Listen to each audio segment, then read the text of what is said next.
So this time, ito na siya. This will be blue by blue comparison. Ano yung difference? Comparison. Ano yung original? Si copy A and si copy B. Okay? So again, si original, si copy A, which I got same time as this one. I think I spent around 1,000 something for it. And then it's si copy B. Parang binili ko lang siya recently sa Shopee. And then parang less than 500 pesos kasi naka-sale pa. Yun nga.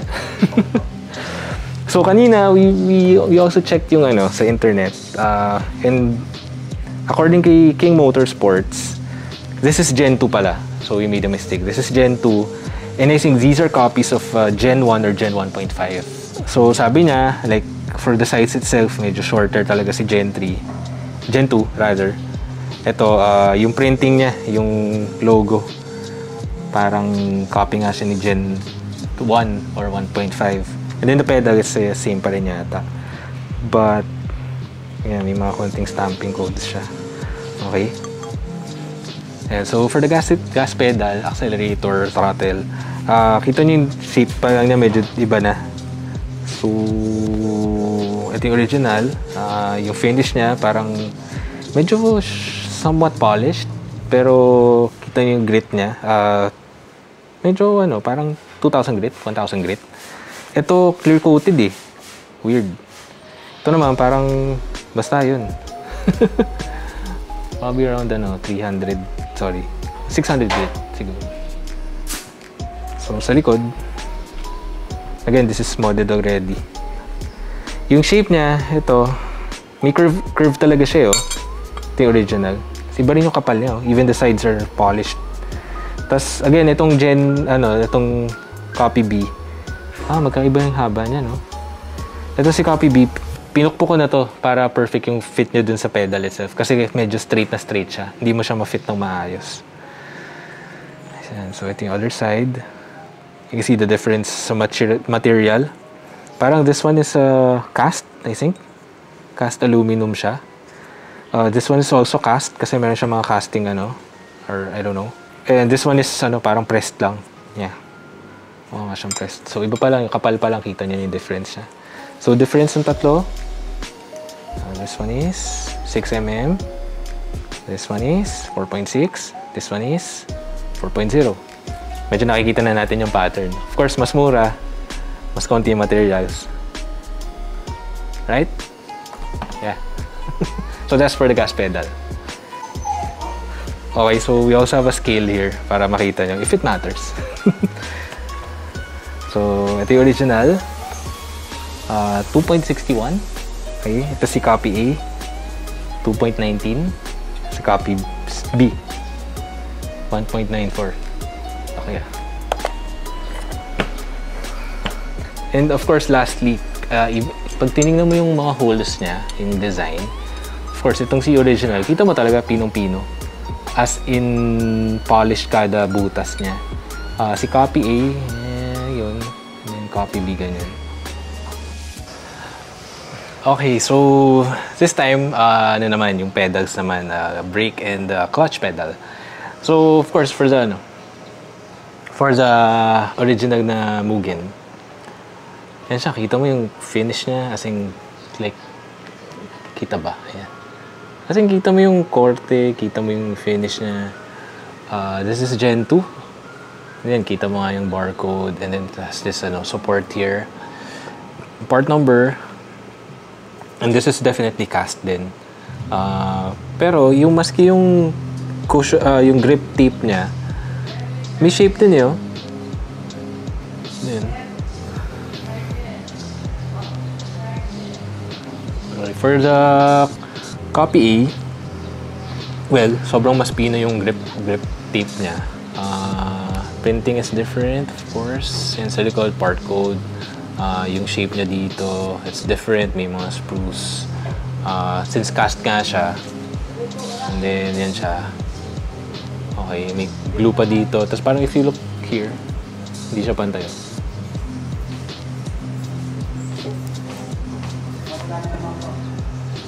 So ito yung CE, copy B. It's a disaster. Kita mo, nagbi-bleed yung glue. Iba rin yung shape niya. Yung sa likod, of course, this is edited already kasi sobrang sikip talaga nito. Hindi mo mapasok yung pedal. Nakangawi siya. Wala na siyang part code. So, this is also cast. Yeah, so side by side. Oh, wow. Laki pa yung difference. Laki pa yung difference niya. So, this is the original. Ito yung sa taas. Meron siyang parang stopper dito for the original. And then this one, sa likod, iba rin yung finish. So, yung weight niya, if it matters. So, the original, 2.68. Copy A, 2.54. 2.68 din. Oh, medyo same siya sa Bigat yata ng glue eh.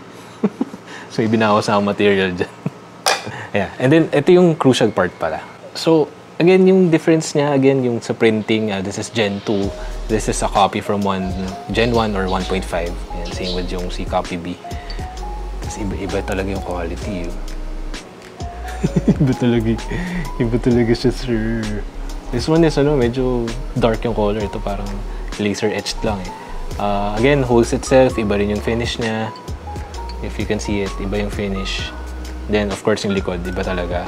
Earlier, I told you na this one's modified already kasi ready na to ikabit. So, yung pedal is, yung sa original, is 57mm. Kasi parang yung pedal itself is around 56 yata. So, there's 1 millimeter difference. Para pasok na pasok siya. This is copy A. Ayan ganyan siya. Ganito yung mga copies. Hindi talaga pasok. This is 57. So, parang ganyan. 55 lang siya. So, hindi talaga pumapasok yung mga, mga copies dun sa original na Honda na, what do you call this? Yung pedal itself. So, you have to modify it. Otherwise, parang, kung ito yung si pedal, parang naka-ganon siya ng konti. Naka-tilt siya ng konti. Kasi it doesn't really fit. Kasi hindi rin magsistick itong mga double-sided tapes. Now, this is, again, like I said earlier, this is modified already. So, sakto rin siya, 57 na siya para pumasok. Yeah? Got it? Yeah, so this is what I did. I used the Dremel copy, tapos nagbawas ako ng material dito. Anyway, this is just aluminum, cast aluminum. Malambot siya, so konting ganun lang, tanggal kagad yung excess material sa kailangan mo tanggalin. So, yeah, that's for the pedals itself.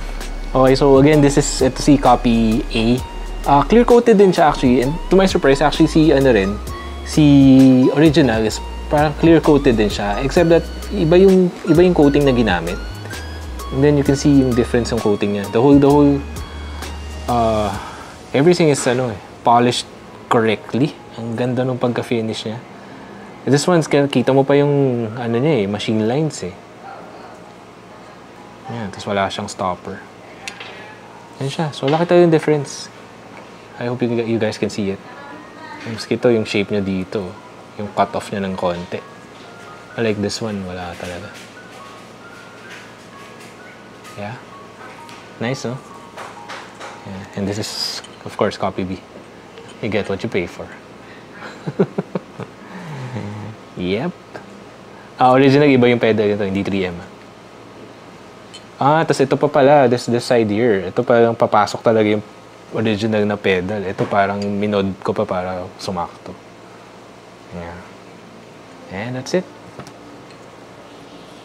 So, original, Copy A, Copy B.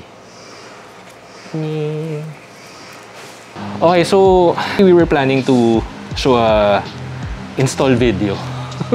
Pero nakakatamad na. Marami naman yata videos. Medyo straightforward naman yata siya. So, I'll just point out the things na kailangan nyo i-check. Again, we'll be installing Copy B. Ito, dun sa kotse ni Ken, sa EG. The EG and the EK are just the same, and also the same dun sa instructions manual earlier. Same lang yung mga sizes niyan of the pedals. Of course, magbabari na lang kung automatic or manual. So, yun na lang yung difference niya. And again, if you measure, again, we measured it earlier. Yung pedal mo, original pedal is around 56. Okay? Sorry. The original is around 50. Yan. Parang it's around, ganyan, 57 siya. Yun yung pinakamalapad niya na port. Okay, 57. This is copy A, which only goes around 56. So, hindi talaga papasok yung pedal. So, this one, I modified it para pumasok yung 57. Ayan. So, pasok na pasok talaga siya. No need for additional modification. Yan na yun. So, once you do this, napalapad mo tong area na to, the pedal will just perfectly slide down. And then, kakabit na tong mga tapes na to. Add additional double-sided tape. And then, you put the mounting. So, yun na yun. Secured na yan. Okay? For this one, iba yung shape niya. Sobrang iba talaga yung shape ng pedal. This is modified already. So, yung when I got it, medyo straight siya. So, pag pinatong mo siya dun sa pedal, parang feeling mo hindi talaga siya papasok. Kasi iba talaga yung size niya. So, again, modified it. Pinukpok ko siyang ganito. Followed I'll show you what I used. Wait lang. Okay, so I used this tool to copy the shape of the pedal earlier. Tapos, yun, asing perfect talaga siya. Nakuha ko yung perfect na curvature niya. So, ito yung ginamit ko. The original one, sobrang perfect yung pedal. See? Perfect fit. Ito, well, I guess medyo tama naman. Di ko alam kung, yeah. Pero ito talaga, medyo masama talaga siya. Si copy B. So, yun yung pedal from the line itself. Lines. Yan, so, pasok na siya. So, if you're gonna be installing it, just take note of the two modifications kasi mukhang kailangan nyo talaga gawin. So, you get what you pay for. Mura siya kasi marami ka pang i-DIY. And then, the bolts are included.